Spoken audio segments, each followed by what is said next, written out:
একটা একটা নিউজ দেখে মাথাটা হয়ে গেল গরম।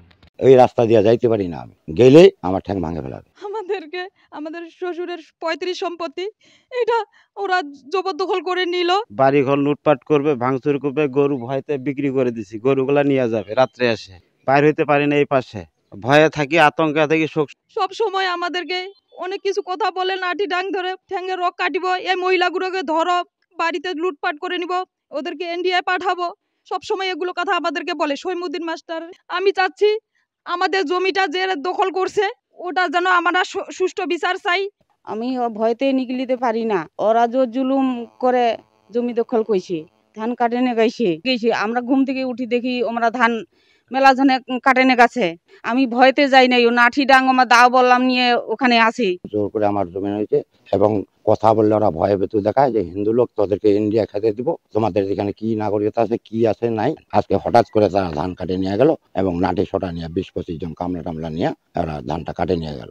এই জন্য আমি কি করব না কিছুই বুঝি না। থানাতে কল দিয়েছি, থানা আসলো, দেখলো, দেখে বলতেছে যে আচ্ছা ঠিক আছে, আপনারা মঙ্গলবার দিন কাগজপত্র নিয়ে এসে।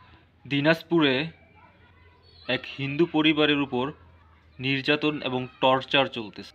তাদের ধান কেটে নিয়ে গেছে বিএনপি নেতা এবং তাদের গায়ে হাত তোলা হয়েছে এবং তাদেরকে ভয় দেখানো হয়, তাদের ঘরবাড়ির উপরে আক্রমণ করা হয় অস্ত্র সহকারে। শালারা এখনও ক্ষমতায় আসেনি, তার আগেই এই অবস্থা শুরু করছে। ক্ষমতায় আসলে কি হবে আল্লাহ ভালো জানে। লোভ যে এত বড় একটা খারাপ জিনিস। চোখের সামনে দেখলো আওয়ামী লীগের কিভাবে পরাজয় হলো, আওয়ামী লীগের কি পরিস্থিতি হলো, এদের পরিণতি দেখেও এরা শিক্ষা নিচ্ছে না। লোভ এমন একটা জিনিস যে তাদেরকে অন্ধ করে ফেলছে।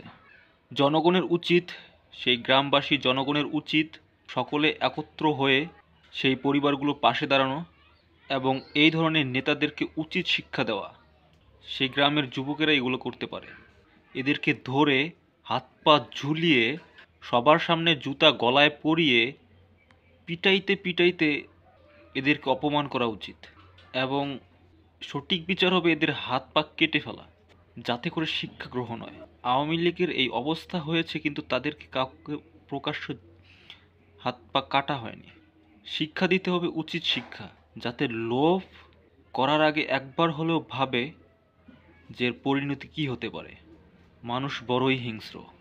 এই মানুষ যখন একবার খারাপ হয় এদেরকে দুইটা জিনিসই কন্ট্রোল করতে, একটা হচ্ছে ভয়, দ্বিতীয়টা হচ্ছে আত্মমর্যাদা বোধ বা সম্মান। এদের তো অলরেডি একটা নেই।